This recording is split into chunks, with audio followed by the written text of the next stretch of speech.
Hello friends, welcome to my YouTube channel Vims Word Education में आपका स्वागत है। आज हम सामाजिक अध्ययन का लेसन प्लान पढ़ेंगे, तो स्टार्ट करते हैं।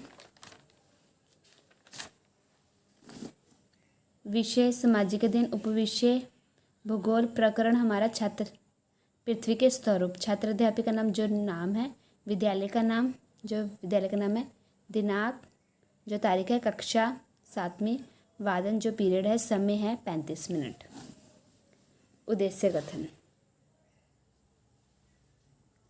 छात्रों की कल्पना शक्ति का विकास करना, छात्रों की संस्मरण शक्ति का विकास करना, छात्रों की मानसिक एवं तार्किक शक्ति का विकास करना, छात्रों में भूगोल विषय के प्रति रुचि उत्पन्न करना, छात्रों में भूगोलीय परिस्थितियों के प्रति रुचि जागृत करना। विकासात्मक उद्देश्य: ज्ञानात्मक उद्देश्य है हमारा, छात्र पृथ्वी के स्वरूप के विषय में परिचित हो सकेंगे।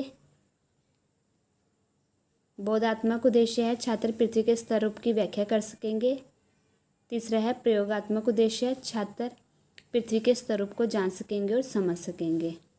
सहायक उपकरण हमारा सामपट, सुधाखंड, रंगीन सुधाखंड, मार्जनी, संकेतिका, चित्र। उसके बाद पूर्व ज्ञान, छात्र पृथ्वी के स्वरूप के विषय में सामान्य जानकारी रखते हैं। प्रस्तावना, क्रम संख्या, छात्र अध्यापिका क्रियाएं, छात्र क्रियाएं। हम किस ग्रह पर रहते हैं? छात्र उत्तर देंगे प्रस्तावना के प्रश्न का, हम पृथ्वी ग्रह पर रहते हैं। पृथ्वी को कुल कितने मंडल में बांटा गया है? छात्र उत्तर देंगे पृथ्वी के कुल 3 मंडल में बांटा गया है। पृथ्वी के 3 मंडलों के नाम बताएं। छात्र उत्तर देंगे पृथ्वी के 3 मंडल के नाम स्थल मंडल, जल मंडल, वायुमंडल। पृथ्वी के स्थल मंडल से आप क्या समझते हैं? छात्र चुप हो जाएंगे, ये समस्यात्मक प्रश्न हो जाएगा। उद्देश्य कथन: आज हम विषय सामाजिक अध्ययन के उपविषय भूगोल के अंतर्गत प्रकरण पृथ्वी के स्वरूप के विषय में अध्ययन करेंगे। लेसन प्लान डबल पेज पे ही बनेगा। पहला प्रस्तुतिकरण, विभिन्न स्थल आकृतियों के बारे में जाना। विकासात्मक प्रश्न: पृथ्वी पर क्या क्या पाया जाता है? छात्र उत्तर देंगे पृथ्वी पर नदी, पर्वत, झील, मनुष्य आदि पाए जाते हैं। हम कौन से मंडल पर रहते हैं? छात्र उत्तर देंगे हम स्थल मंडल पर रहते हैं। विभिन्न प्रकार की स्थल आकृतियाँ कहाँ पर देखने को मिलती हैं? छात्र चुप हो जाएंगे। अस्पष्ट उत्तर, प्रश्नोत्तर विधि। तो हम स्पष्टीकरण करेंगे। पृथ्वी की सतह पर सैलों के टूटने से अपेक्षण की क्रिया होती है। भूदृश्य पर जल, पवन एवं हिम जैसे विभिन्न घटकों के द्वारा होने वाले क्षय को अपर्दन कहते हैं। वायु, जल आदि अपर्दित पदार्थ को एक स्थान से दूसरे स्थान पर ले जाने और फलस्वरूप एक स्थान पर निक्षेपित करते हैं। अपर्दन एवं निक्षेपण के ये प्रक्रम पृथ्वी के धरातल पर विभिन्न स्थल आकृतियों का निर्माण करते हैं। कहाँ पर करते? विभिन्न पृथ्वी पर। तो सबसे पहले हम नदी के कार्यों के बारे में पढ़ेंगे। सभी छात्र ध्यानपूर्वक सुनेंगे और महत्वपूर्ण तथ्यों को अपने उत्तर पुस्तिका पर लिखेंगे। यहाँ पर हमने सामपट का प्रयोग किया है। विधि हमारी व्याख्यान विधि। नदी के जल के दृश्य भूमि का अपर्दन होता है। जब नदी किसी खड़े ढाल वाले स्थान से अत्यधिक कठोर शैल या खड़े ढाल वाले घाटी पर गिरती है तो जलप्रपात बनाती है। छात्र अध्यापिका मूल्यांकन प्रश्न पूछेगी, छात्र उत्तर देंगे। मूल्यांकन प्रश्न: अपर्दन क्या है?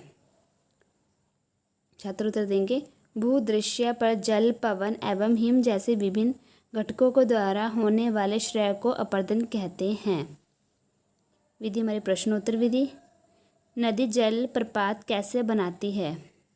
जब नदी किसी खड़े ढाल वाले स्थान से अत्यधिक कठोर शैल या खड़े ढाल वाली घाटी पर गिरती है तो जल प्रपात बनाती है। विकासात्मक प्रश्न है हमारा, नदी मैदानी क्षेत्रों में किस तरह बहती है? नदी मैदानी क्षेत्रों में कई मोड़दार मार्ग बनाकर बहती है। नदी के बड़े मोड़ों को क्या कहते हैं? छात्र चुप हो जाएंगे, ये अस्पष्ट उत्तर है।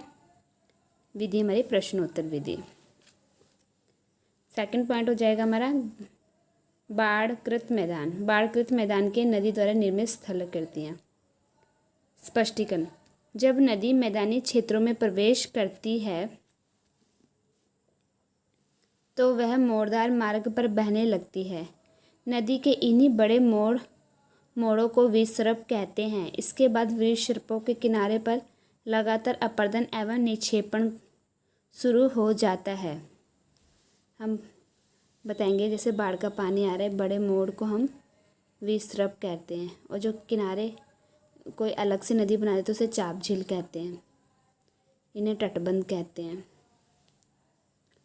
विसर्प लूप के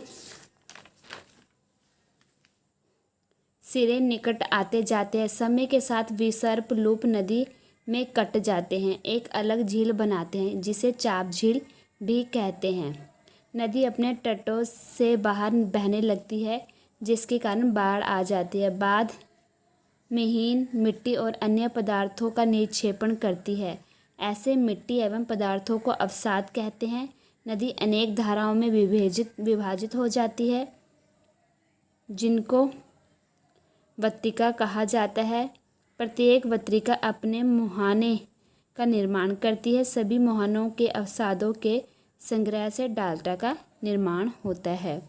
सभी छात्र ध्यानपूर्वक सुनेंगे और महत्वपूर्ण तथ्यों को अपने उत्तर पुस्तिका पर लिखेंगे। विधि हमारी व्याख्यान विधि।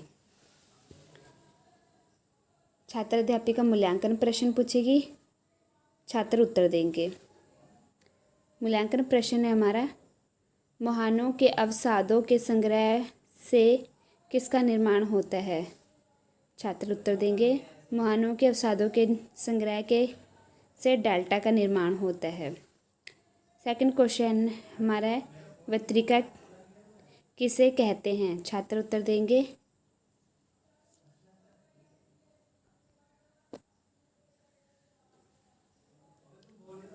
नदी अनेक धाराओं में विभाजित हो जाती है जिसे वत्तिका कहते हैं। विकासात्मक प्रश्न, समुद्री तरंगें किससे टकराती हैं? समुद्री तरंगें लगातार सैलों से टकराती रहती हैं। समुद्री तरंगों के कार्य बताइए। थर्ड टीचिंग स्किल है हमारा, समुद्री तरंगें। समुद्री तरंग के कार्य स्पष्टीकरण। समुद्री तरंग के अपरदन एवं निक्षेपण तटीय स्थलाकृतियाँ बनाती हैं। समुद्री तरंगें लगातार सैलों से टकराती है जिससे दरार विकसित होती है। समय के साथ ये बड़ी और चौड़ी हो जाती है। इनको समुद्री गुफा कहते हैं। हम चित्र के माध्यम से बता सकते हैं कि जैसे ये पत्थर है, इसमें जब समुद्री तरंगें टकराती है तो एक गुफा जैसी बनाती है, तो ये समुद्री गुफा है। जब वे बार बार टकराती जाती है तो ये एक आर पार हो जाते हैं, एक छेद सा बन जाता है, तो उसको तटीय मेहराब कहते हैं। जैसे इन गुफाओं के बड़े होते जाने पर केवल छत बचती है जिसे तटीय मेहराब कहते हैं। जैसे आर पार हो रही ऊपर छत है तो उसे तटीय मेहराब कहते हैं। लगातार अपरदन छत को भी तोड़ देता है और केवल दीवार बचती है। जैसे इसने यहाँ से पूरी छत को तोड़ दिया और एक अलग हो गई है तो उसको स्टैक कहते हैं। दीवार जैसी आकृति को स्टैक कहते हैं। समुद्री जल के ऊपर लगभग ऊर्ध्वाधर उठे हुए ऊंचे सैले तटों को समुद्री भंगु कहते हैं। तो हम यहाँ पे समुद्री तरंगों के बारे में बताएंगे। सभी छात्र ध्यानपूर्वक सुनेंगे और महत्वपूर्ण तथ्यों को अपने उत्तर पुस्तिका पर लिखेंगे। पुनरावृत्ति प्रश्न है हमारा, समुद्री गुफा कैसे बनती है? सेकंड क्वेश्चन है, समुद्री पुलिन का निर्माण कैसे होता है?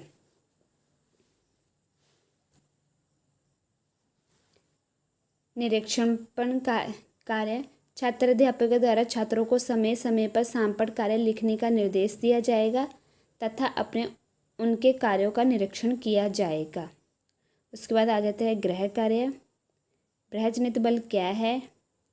बाढ़कृत मैदान का निर्माण कैसे होता है? चाप झील क्या है? अगर आपको हमारी वीडियो पसंद आई, लाइक शेयर एंड सब्सक्राइब करना ना भूलें और मेरी वीडियो को लास्ट तक देखने के लिए धन्यवाद।